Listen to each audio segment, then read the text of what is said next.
Hey carnivores, welcome back to the channel. It's me, Bella the Steak and Butter Gal. I hope you all are having an amazing meat fuel day, and as always, drop your update down below in the comments. If you know anything about the carnivore diet, then you probably know a thing or two about Dr. Paul Saladino.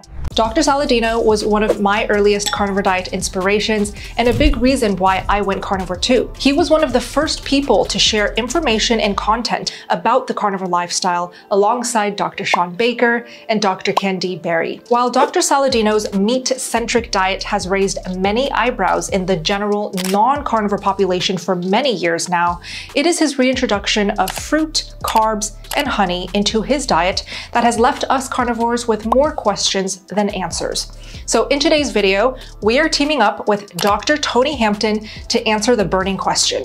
What did Paul Saladino not tell us about reintroducing fruit and carbs into a carnivore diet? So let's get started. Dr. Hampton, welcome. Introduce yourself.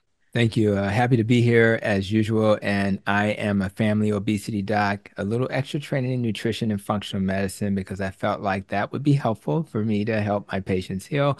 I'm in Chicago and I primarily see older patients, but I focus on obesity medicine as well, metabolic health. And it's been really great to help people heal by applying those approaches to the practice. So thanks for inviting me. I'm really excited. And let me just introduce the SBG team that is here right now. Hi, I'm Emily Harbo. I coach in the SBG. I've lost 150 pounds with carnivore and fasting, and I just love to be here to encourage people in their low carb and carnivore lifestyle. Raymond Nazon. I've been coaching here for about 4 years. I'm glad to have you here, Dr. Hampton, to hear from your expertise. I'm Bachnes. I'm an admin with SBG, and I have a YouTube channel called The Carnivore Cure, and I lost about 260 pounds with carnivore and have ridded myself of anxiety and depression, a lot of things, and glad to be talk with you. Hi, everyone. My name is Rochelle. I have been a coach for almost 5 years, and I coach in the Steak and Butter Gang as well. I came to carnivore because I wanted to get pregnant and have a baby, and I was successful. And just so grateful to be here with you. Hi, my name is Jeff Pujero. I've been with the Steak and Butter Gang for 2 years. I am so grateful that Bella has established this. I'm so happy they've done so much for me. I can't say enough about it. Kia ora everyone, I'm Keith. I'm from New Zealand and I've been a carnivore for 1 year and I've been with the Steak and Butter Gang for 1 year. I really love being part of SBG. Great to see you, Dr. Hampton. So Dr. Hampton, my first question for you is, can you share your initial reaction when you heard about Dr. Paul Saladino incorporating fruit into his carnivore diet? Yeah, I appreciate that question. And I still have the Carnivore Code as one of my favorite books. So nothing but love for Dr. Saladino. And because we need resources, we need our patients and ourselves to have resources. When I started my journey, I had to look at somebody who was doing this before me, and finding a fellow doctor who could remove some of the myths that concerned me that I had been taught was very important. So I really appreciate him for doing that. I do try to look at the world through the lens of a scientist.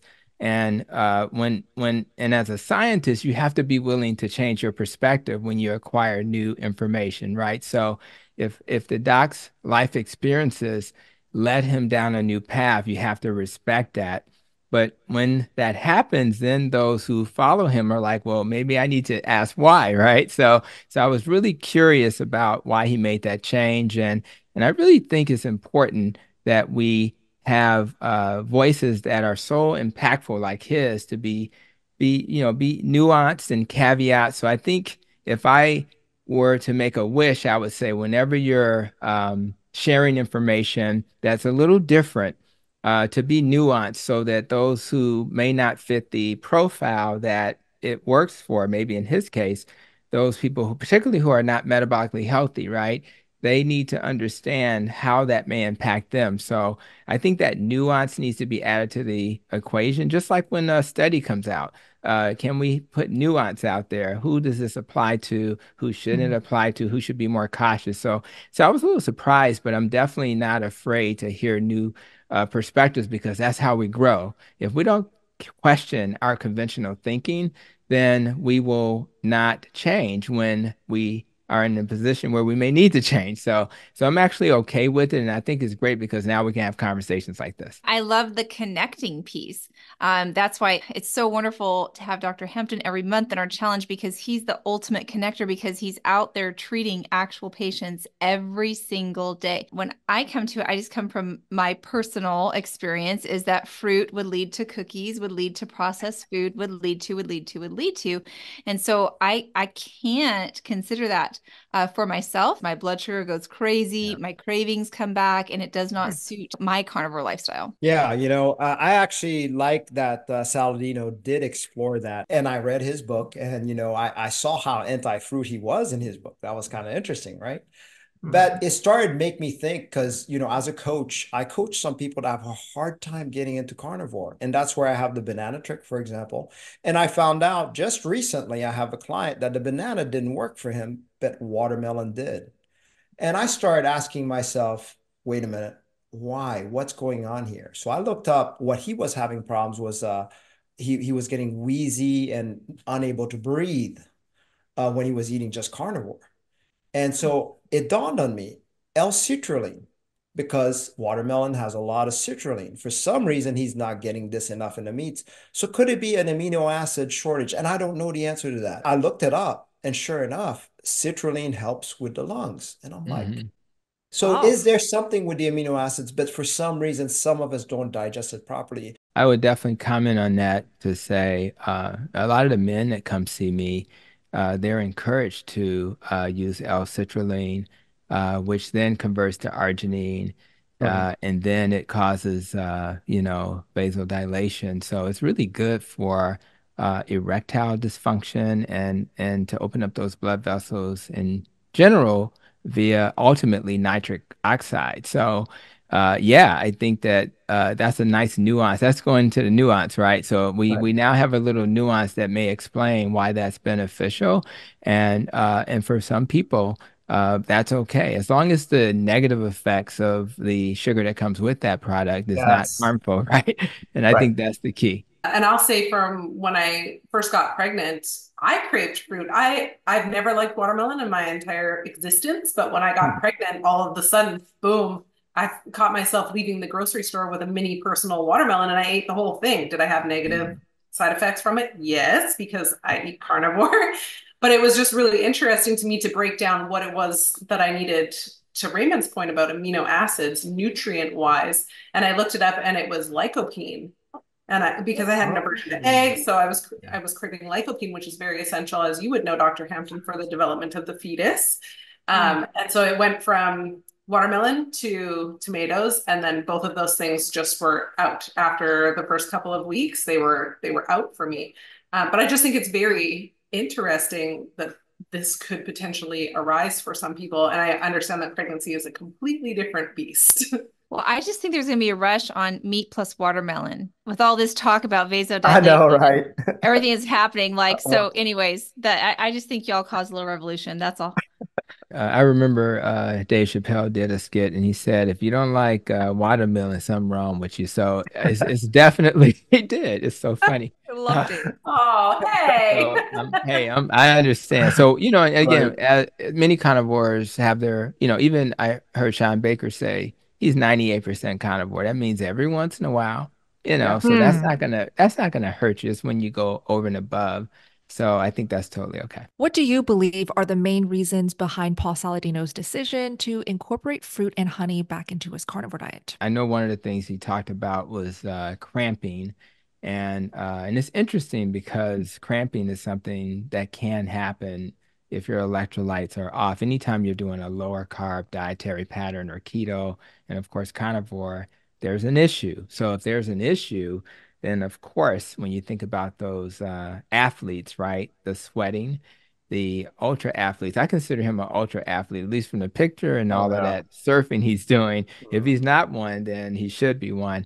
And so what do they say about that? You have people like Dr. Steve Finley who says, well, um, if you're if you're needing to go low carb and doing that, you may need 5 to 7 grams of salt every day, and that'll freak out the cardiologist. But the reality is that's what happens with your body. Now imagine what that means for Dr. Paul Saladino and people like that. They may need even more salt, and Mhm. maybe there was a disconnect between how much he needed from the electrolytes. So why not just add some of the fruit, which will then reduce the loss of electrolytes so I think it makes sense for him, and it makes sense that he would cramp. He also talked about sleep and that he was having problems with sleep.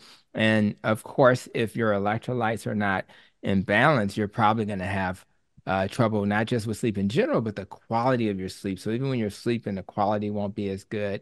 And people who don't get when their electrolytes are off, you're not just having problems at night, you're having problems during the day. You're feeling restless.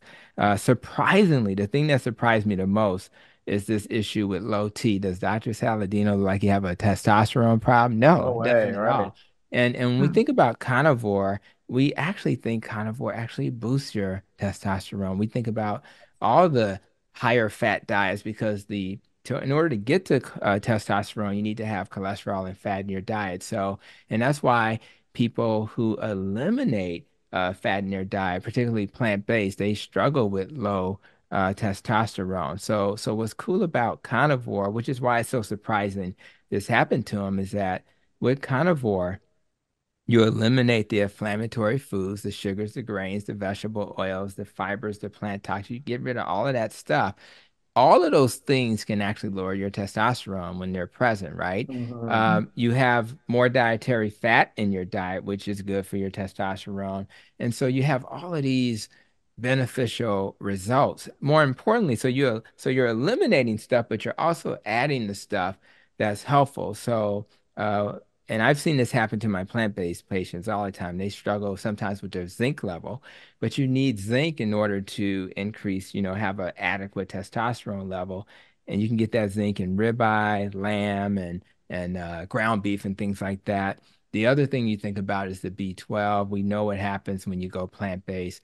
The B12 tends to be an issue that lowers your testosterone. Well, when you eat ribeye, liver, and things like that, you're going to get your B12. And of course, the vitamin D level is important in salmon and things like that. So I just think that it's surprising that his testosterone level went down, but I would argue that carnivore is the perfect diet for that. So, and again, this is why it's so important that we individualize. And when you see there's an issue, you need to kind of go backwards and say, well, what caused the issue? And in my household, particularly my mom, anytime something goes wrong with me, she says that carnivore diet. But the Ah, of reality is course. that's not always the answer, right? Shout out to my Right. mom. That's not always the answer. Sometimes there's other issues there that can help us, deal with these issues. And maybe it was not enough fat. There's other things that may Yes. have explained things. And I think that when you're doing this experiment, you're not always looking at all the possibilities. Yeah, so I love that you're pointing that out, and all of his description that you just described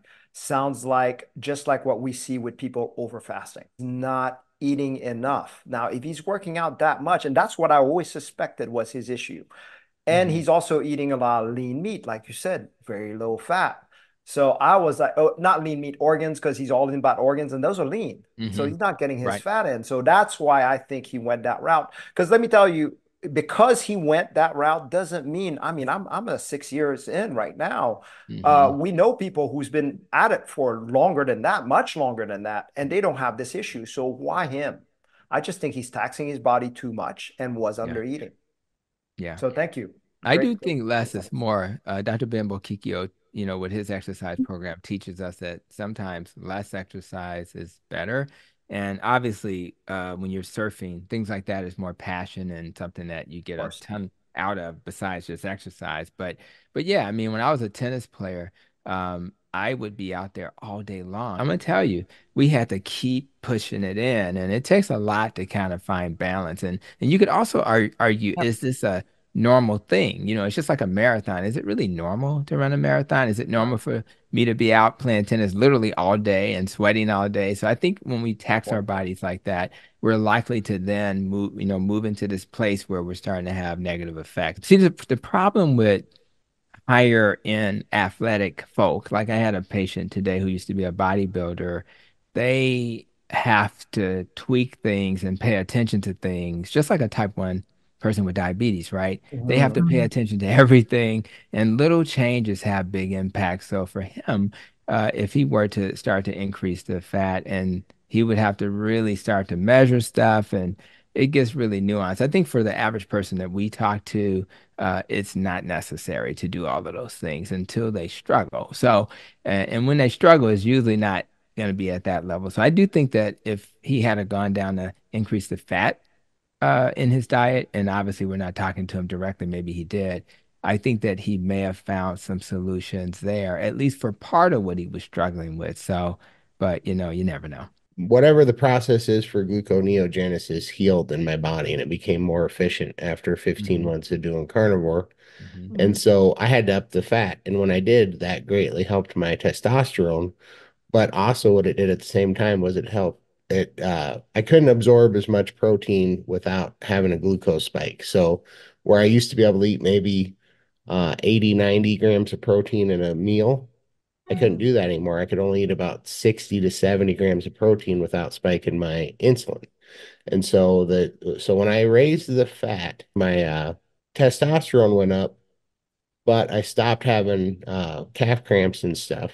I now I can't raise my protein level without having gluconeogenesis, but I feel far better. So I was just curious about that because when I have gluconeogenesis, I get anxiety back and I get irritable. I don't sleep well and I get cramping. So I just thought that was kind of interesting on that fat talk because that seemed to be the answer for me for sure. How much did you lose weight-wise? I'm at 278 now. Just an Wow. amazing number, That's right? amazing. Wow. That's Amazing. insane. So yeah, and all of that insulin resistance that existed at those higher weights, um, it is it's quite a journey because it's never quite gone away, and I think you'll always have to fight that. And that's why, and it's also easier to kind of go backwards, right? So if you lost the support of the group or you had some traumatic life experience, you would easily slide back. So I think for you, it's going to be so important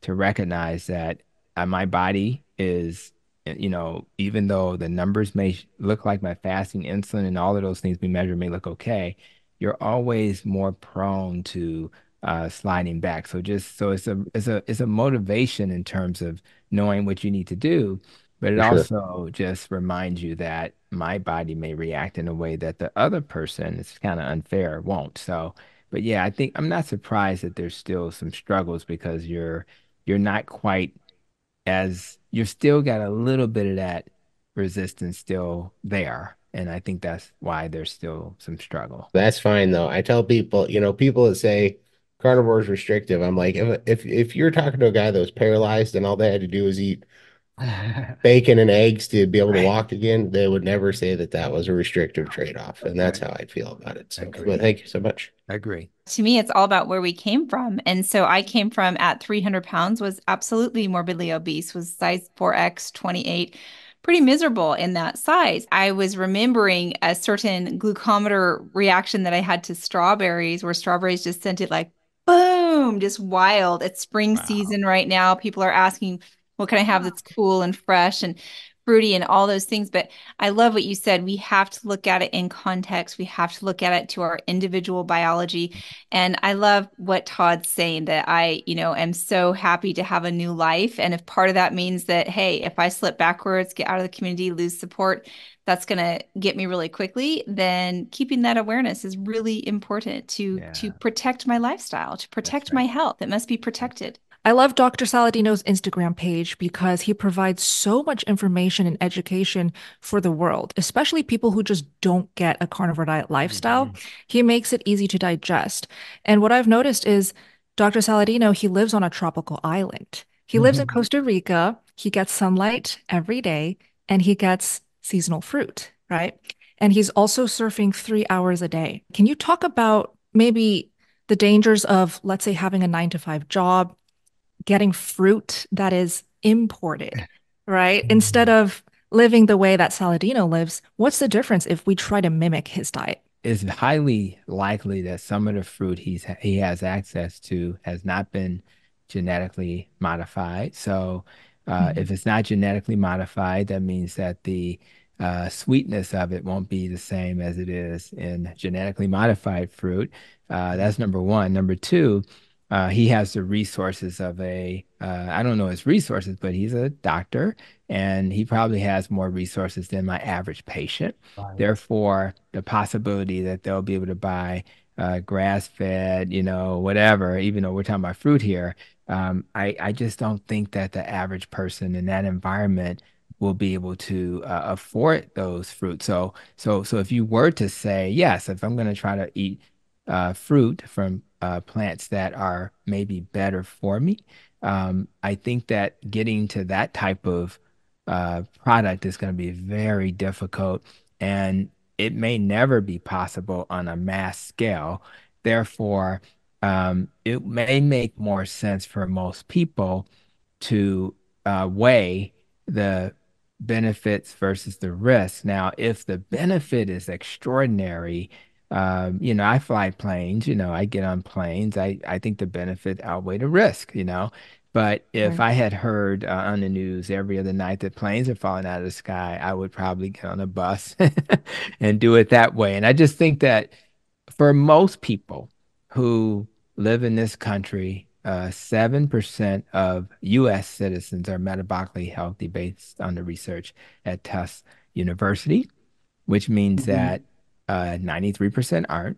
And it also means that in communities of color, it may not be 7% that are metabolically healthy. It's probably down to 3, 4%. So in those settings, whether it's the country or individuals, it is not likely that we'll be able to do what he does beyond the athletic part, beyond the genetics that he may have that are maybe supporting. I see families come in my clinic and like everybody's overweight and yes, some of that is lifestyle. Maybe most of it is, but man, when you're fighting those genetics, you're fighting the culture and everything else that makes it challenging.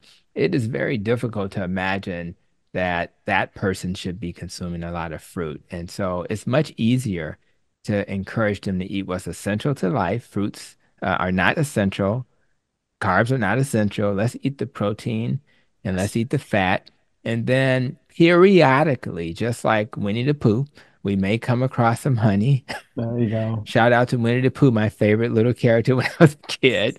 And in those settings, couple of times a year, why not have a little honey? But doing it every day, every other day, doing fruit every day, every other day is not a decision most of the people we are trying to serve should make. And again, if we can say that out loud and remind people that if you fit this demographic and you are maybe younger and you are maybe able to be athletic, if you are, if you're in that category, then this may work for you. In fact, you may do better. You may, fill your glycogen stores, as you get ready to lift the weights. And I think that's okay.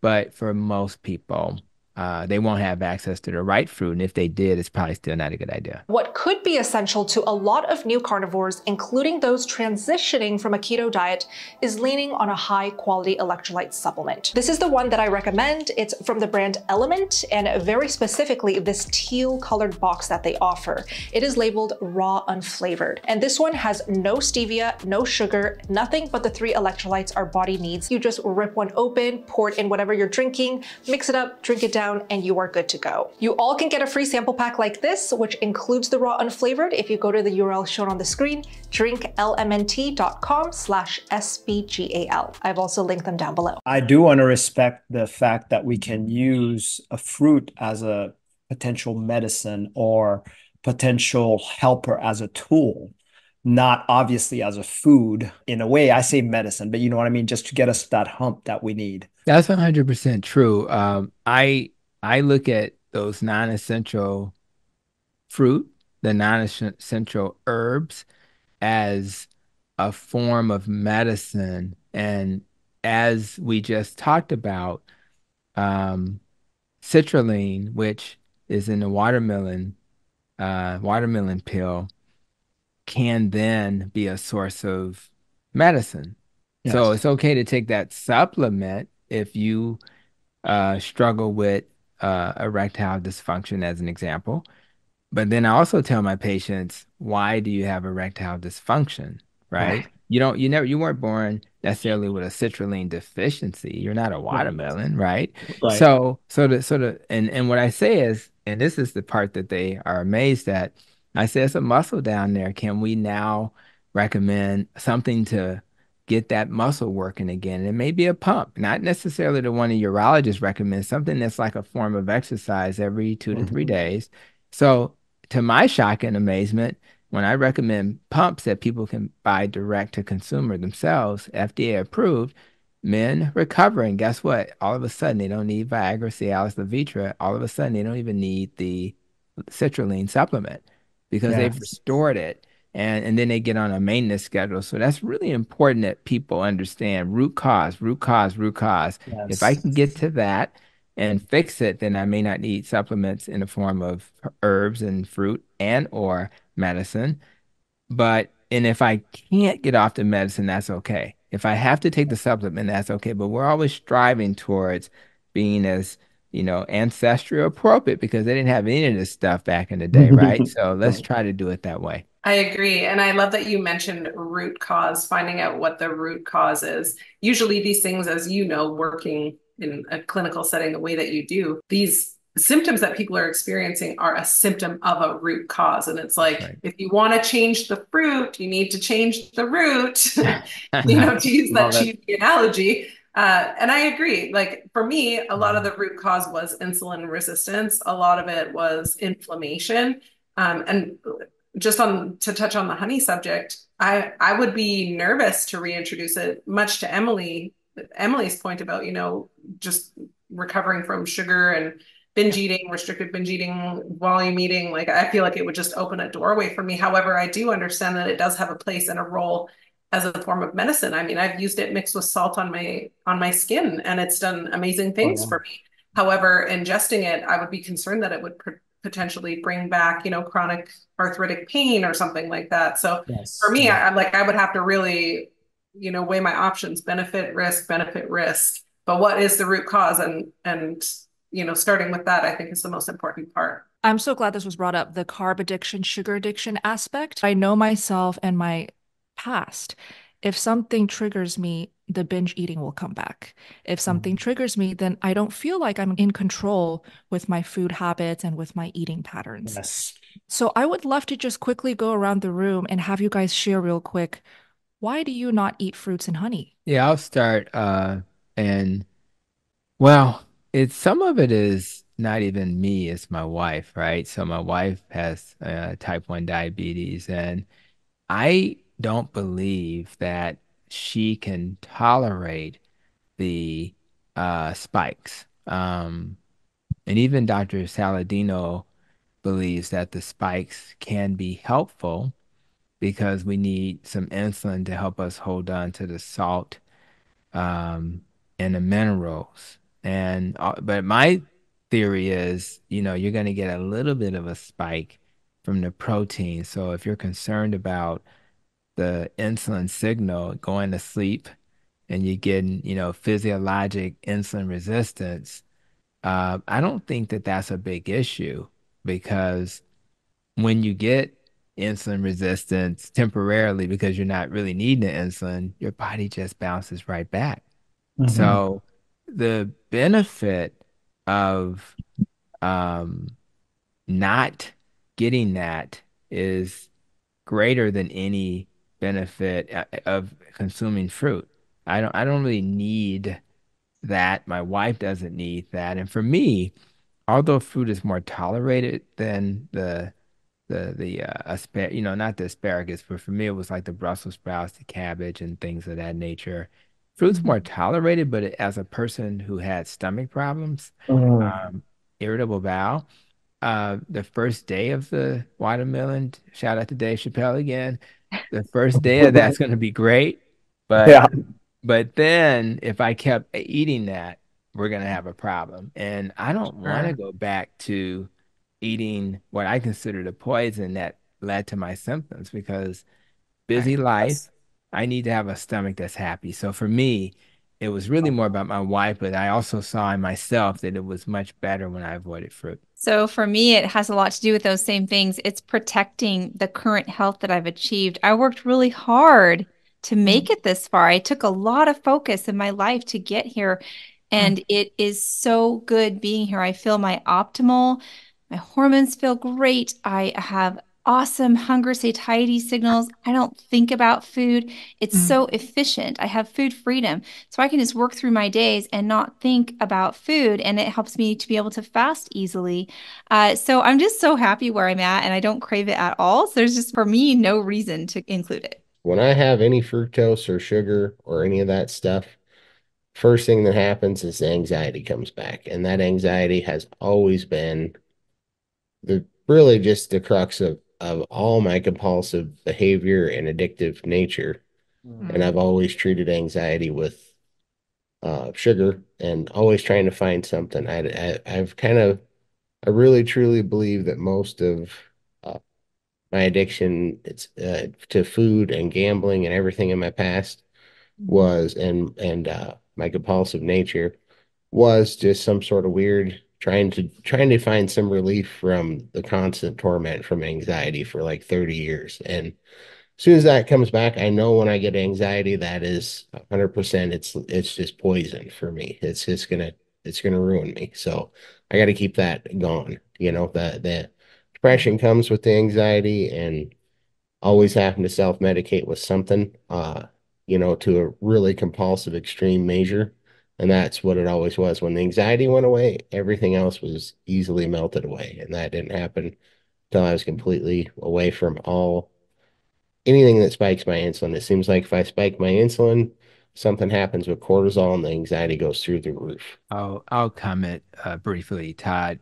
Um, I think the lesson learned is you said, is it the insulin spike? Is it something else? It may be that you're out of ketosis. What we know for sure is that there are certain people who, to the extent they can, should try to stay in ketosis or at least close to that. And one of those areas is clearly mental health. If you have mental health issues, let's try to be a little bit more nuanced and stay in that zone. Dr. Georgia E., Dr. Chris Palmer would agree, I'm sure. You also want to think about any type of neurodegenerative disease, the dementias and the Huntington's diseases. I think that's another category you want to kind of epilepsy is a no-brainer. And then we start leaning towards autoimmune diseases as well. So there are certain categories of folk who have healed with keto and carnivore who need to be more prescriptive with it. I don't think a person with diabetes or hypertension necessarily have to be that, prescriptive, but with mental health stuff, it's just not worth it. And No. nobody wants to go back into that place they were. Yeah. Yeah, not at all. No, I mean this is not restrictive because that side's so bad. This is a blessing to have an option. So Yeah. If you're new to the carnivore lifestyle and you are feeling overwhelmed, lost, or just alone in your carnivore journeys, I welcome you all to join my community, the Steak and Butter Gang. We host 30-day carnivore challenges every single month in the community to make sure that all the members are inspired, well-informed, and on track. Every single week, I feature and bring on amazing carnivore doctors, including Dr. Tony Hampton, as well as Dr. Anthony Chafee, Dr. Robert Kilt, Coach Rebecca Heichman, and so many more amazing carnivore experts, so that our members can ask their burning questions and get the help and troubleshooting they need. You also have regular access to learn and troubleshoot with my amazing team of carnivore coaches. Most of them are featured in today's video. Check out the Steak and Butter Gang challenges at the URL shown on the screen, sbgmeetup.com, or check out the description box for a clickable link. First of all, I don't crave fruits. I don't crave honey, but I can tell you this. Last year, I was part of a group, the Healthy American, still am. They found a jar of honey that's 50 years old. It was black as molasses. And I tasted that and I lit up. I don't know if it was the ferment or what. And I just couldn't stop myself. I just wanted more. And I reached out for more. And I'm like, but normally honey doesn't do that for me. But this one did. And I was like, what is going on? So it's interesting. But no, as far as me, I don't even have the desire for these things. I wanted that one because it was a 50-year-old honey. I was like, I'm going to try this. How often am I going to get that kind of chance? Right. Right. So that's why I tasted, but I had no idea that would lead to an addictive component that Emily was talking about. People even remarked, "Wow, I thought you were a carnivore." I was like, "Yeah, I thought so too." I guess not for this one.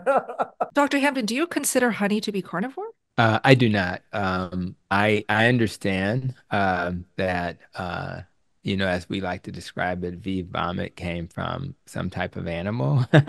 But I just think no, I just can't look at it that way at all. It just doesn't make sense. If we ate the bee and we were talking about the bee itself, maybe Mm, I'll Yes, consider it, yes. but I just think that's stretching it a little too far. And because it behaves so different compared to other animal products, I think we have to kind of factor that in. So it's a little, and again, I never would demonize a person who can tolerate it. And if you're metabolically healthy and you can tolerate it, have at it. But for oh, me, I'm not really, a little bit of that.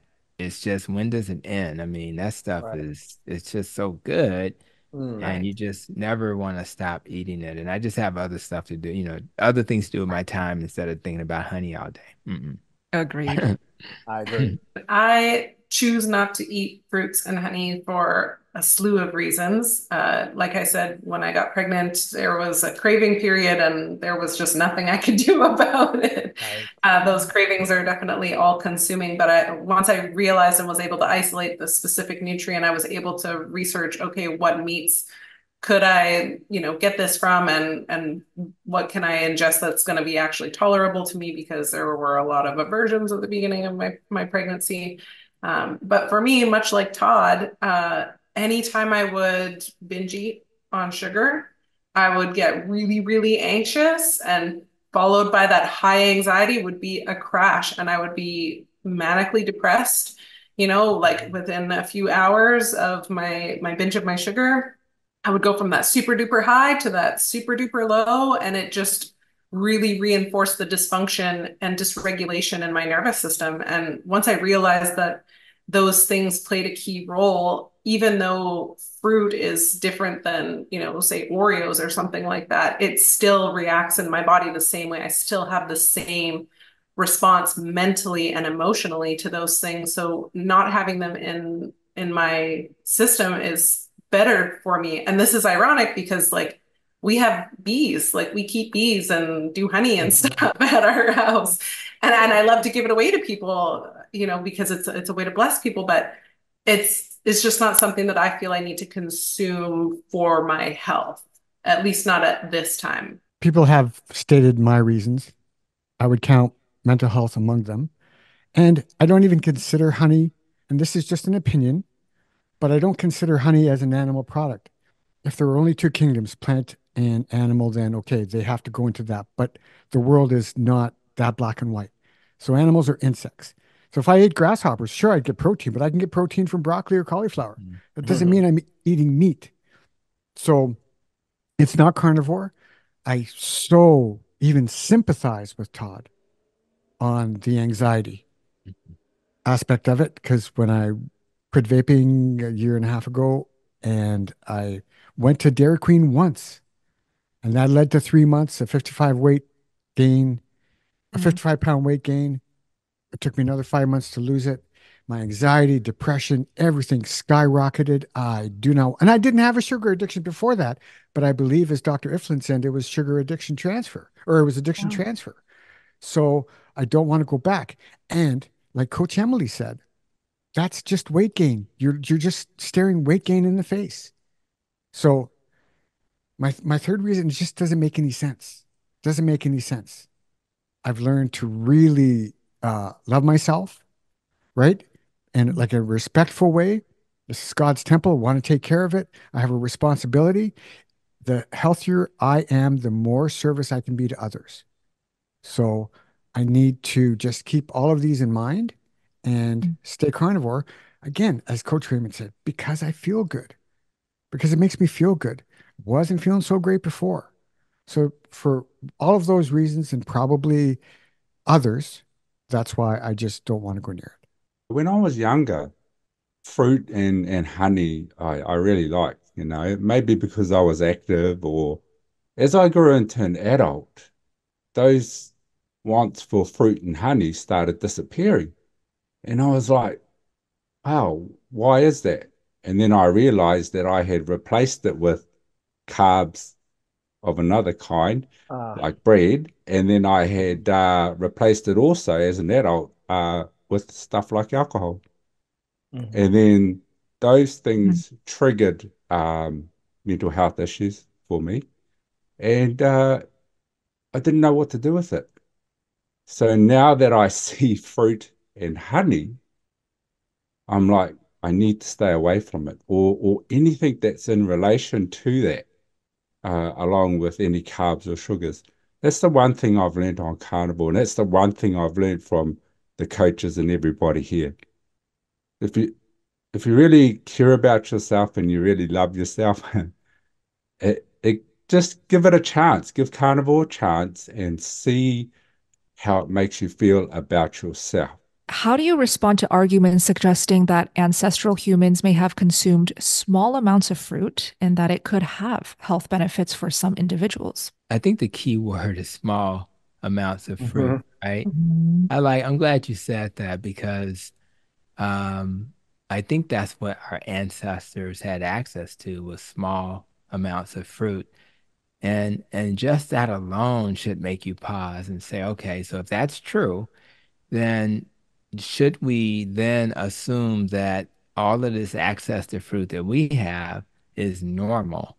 And the answer is no. We all understand things can be seasonal, etc. But to suggest that because they had access to that, and again, when you finally get access to the fruit, what logical person is not going to enjoy that sweet taste, right? So I think for me, I think to assume that it's okay to periodically eat fruit for those who are not sugar addicted, processed food addicted, then that person, and I'm probably in that category, and even a person like me who's never had a weight problem, never really had, by definition, a sugar addiction or a processed food addiction as defined by Dr. Joan Iflin. Even a person like me, if you put a Snickers bar on my counter because it was Halloween week, Mm. it's a good chance Dr. Hampton's gonna struggle walking by that Snickers bar.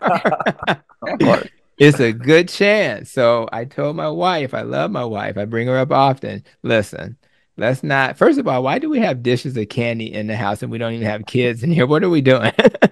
It's habit, right? Right. So, but even a doctor and a person who doesn't have these problems, will struggle. So, and we have to be careful when we start talking about ancestral appropriate anything. I Yes. mean, we make a lot of assumptions when we talk about things that way. Yes. We're just throwing darts, we're guessing, and honestly, we're not even sure what we're talking about after a while. So for me, it is even more important to not just assess what was ancestral important. I'm looking at what's happening to this body right Right now now. because Yes. I have been Thank you. genetically transformed compared to my ancestors. I am not the same guy or Yes. gal that I was back then. So therefore, I need to make an assessment based on who I am today, and it may look different 10 years from now. So so I think it's important to look, we learn a lot from our past. We have a sense of our past, but at the end of the day, the exposure we had to fruits back then pale in comparison. And I do not want any of my patients to spend so much hard work. If first of all, half the fruit you buy ends up spoiling anyway, unless you are blessed to get those. I don't know if you guys ever bought those little green bags you can buy on Amazon that'll help preserve fruit. Probably haven't done it lately because you're not really No. eating it, but back in the day, you can get the green bags that help you preserve fruit because it's so expensive, especially the ones that we say are okay, which are berries, right? But Right. but why would I spend all of my money and resources on something like that when it's not essential to life? It's Yes. basically just a source of uh, energy. The nutrient value on paper looks great, but you're not absorbing half the stuff. The Right. fiber in it is not only going to inhibit some of that absorption, but it's also going to potentially, if it's too much fiber, make you bloated. It may even increase bacterial overgrowth, which is supposed to be helping your microbiome. It can make it worse. And of course, for a guy like me, gut inflammation. And I can't For sure. tolerate that. And again, I love my wife. I do not want to spend the whole night apologizing because I got all of this bloating and gas. Seriously, Right. it's just Right. and I think it's funny, but literally, if I had to say one of the top 5 benefits of being a carnivore is that I just don't get gas. Yes. It's shocking. Now, that doesn't mean never. It just because I'm just like we talked about how Todd may struggle with insulin resistance, right? I'm always going to have a stomach that's not optimal, right? So I'm always vulnerable. But if I'm eating a ribeye, there's no my stomach's just quiet. So I really love living in that place, so I do want to learn from my ancestors, but I don't want to get caught up in that way of thinking because I think what happens to this body now is what matters the most. I love when you're thinking about our social world, our social environment that, sometimes we think, oh, it's so antisocial to eat carnivore. Well, for a lot of us with gas and trips to the bathroom and all this trouble, that's very antisocial to include all that other stuff in there. Yeah. And having to think about it, right? Like you're sitting at the round table with your guests at an event and you're more concerned about where the bathroom is or trying to keep Anxiety your legs producing. crossed. Yep. Right. It's stressful. Yeah. I just wanted to say that I really loved what you mentioned about, assessing our bodies now and how we Yes. have to make a lot of assumptions about how our ancestors may or may not have lived. Because we don't exactly know the entire truth about what they may have eaten. There is a really interesting documentary that I personally have watched, and it's called The Botany of Desire. And they actually talk about the manipulation and genetic modification of foods and how they've done that, the splicing of apples, how potatoes were traditionally very poisonous, and they've had to like crossbreed things to, reduce the poisons, the competition between, say, how sweet an apple is nowadays versus how sweet apple juice is. And I mean, to me, that in itself is enough for me to be like, no, I'm not interested in that. Because would you potentially want to have eaten an apple from way back then? In that documentary, it's very interesting because they share, you could go to one tree and there would be 1,000 apples on it, and each apple would taste different. So they would take the best tasting apples and the sweetest apples, and then they would mix those genetics to produce a sweeter apple, and they would continue to crossbreed and manipulate that in order to get the apple that we have today, which I mean just blows my mind. It's a very simple thing to do. And fruits back then were tiny, so you can't really overeat that. Yeah. Fruit is susceptible to hyperpalatability, to getting us all on the addictive foods, which are hyperpalatable. And so we can't even help that. They're designed to trick you. That's right. Agreed. But I love what you said, Dr. Hampton, because you're talking about, hey, let's focus on ourselves. First of all, they don't have the challenges that our ancestors didn't have the challenges that we do in certain environment that we're living in. It is a difficult environment we are living in. Yes, don't get me wrong. Their environment was difficult too, but in a whole different aspect, right? Right now, we have environmental pollution, just the addictive foods, Work all of stress, those. yeah. Work stress. Yeah, exactly. Sure. So we have a whole different conversation at that point. What our conversation, like you're saying, is how can we be our best in this lifetime? That's all we can ask for. I love how you put that. So thank you. That's why I love Dr. Hampton. He says it best. Ah. Seriously. Well, first of all, I look forward to having a conversation with him. So that's one of the things we can look ahead to. Yes. And again, I love the fact that we'll always be able to talk with dignity and respect because, again, he is doing exactly what we need. He's giving us an opportunity to vet our current belief systems. And I think it's so important that we do that because if we fall into this rabbit hole and we can't see outside of it, we're not serving anybody. So the vigorous debate is a great opportunity. And also, it just helps us to clarify and say out loud that there is biodiversity out here and there is no perfect diet for anybody. So if we can just encourage people who hear our voices and ourselves to do our little experiment. And if you think about it, in 2023, I was blessed to speak for the Society of Metabolic Health Practitioners, and the title of that presentation is how vegans and carnivores can live in harmony, right?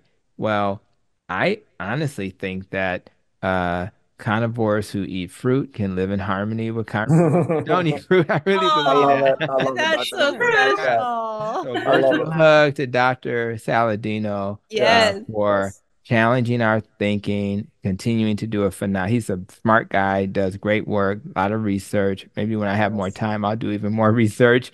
So I think the future is bright because we're going to be comfortable having these debates. I think the future is bright because we're going to eventually have those randomized controlled trials that'll then help define what a carnivore's metabolic profile should look like. That'll define, what little changes may be necessary when we struggle. So I just think that the future will be better because we're socializing. The work we're doing here is socializing these terms so that people understand what carnivore is, they know what metabolic health is, and they won't be afraid to try this to heal. So I'm an optimist. I can't help it, but I honestly think that's what's going to happen. You're amazing, Dr. Hampton. We love you. We're so We love you grateful so for your much. time. Thank you so much for everything that Thank you you. Thank deliver you. and share with our community, and just the way that you bless us with your knowledge and your kindness and your warm heart. Thank Your you, Coach. compassion is wonderful and endearing. So thank you for that, really. Connector, you're a connector. So Connected. beautiful. Yes. Mhm. Well, Yeah. thanks to all of you. I'm just happy I'm part of this community. So thank you for embracing me and giving me a home away from my current home. So Appreciate you. Dr. Hampton, I do want to give you a minute to promote yourself. So where can people find Yeah. you? How can they work with you? All of that. This year is my year to write, but it's going to be, I'm Yay. going to take my NEST and ROPE acronym, nutrition, Mhm. exercise, less stress, etc. And I'm going to find a patient that kind of fits each one of those. So I may have a person that's been through trauma for the T, and we're going to talk about it. I'm going to write some stuff, and then I'm going to talk about what do you do about it, right? So part of it is let's understand why we struggle and give people permission to struggle, but know that they can get out of that struggle. So the book will kind of it's always going to talk to what diet should be helpful, etc. But it's also about how do we overcome struggle while talking about this whole low carb keto and carnivore lifestyle. So that's kind of what I'm working on. I think it's always trying to get better, finding time to make videos and stuff is where I'm focused. So I think anytime you see a video short, which is when I'm, or a podcast, just comment, like, whatever, just to kind of keep that as my good friend Emily is starting that. It's hard out here for YouTube. And we're learning from people like Bella and others how to do it. So I think I would just put a little energy into the YouTube. Whenever you're around my channel, just say something. And I think that's where I would put the energy. And I'll keep trying to deliver good guests and good topics. And right now, what I'm doing, just a FYI, I have to study to stay current as a family doctor. So instead of just focused on what we talk about, okay, like I just made a video about aortic aneurysms, right? So I'm just trying to put out videos about health topics that I'm always wrapping it up with, oh, by the way, if you don't want to get one, maybe try this diet, right? But so when you see those videos out there, just support that. And that's what I would love to see.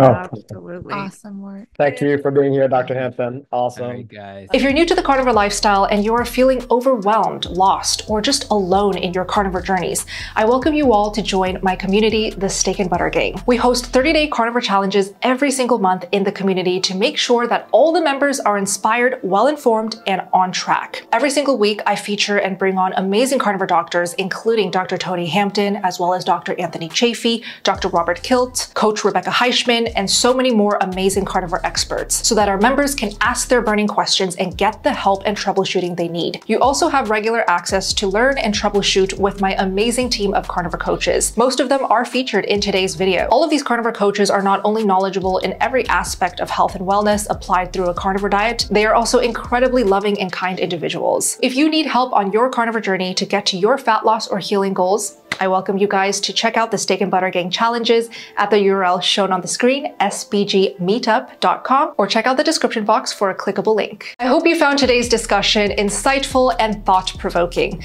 Remember, the world of nutrition is ever evolving, and it is essential to stay open-minded and also understand that there is no such thing as a one-size-fits-all. The point of today's video was to share a perspective from people who are on a stricter carnivore diet. And of course, all of us have nothing but respect for Dr. Paul Saladino, who is a real trailblazer for so many of us.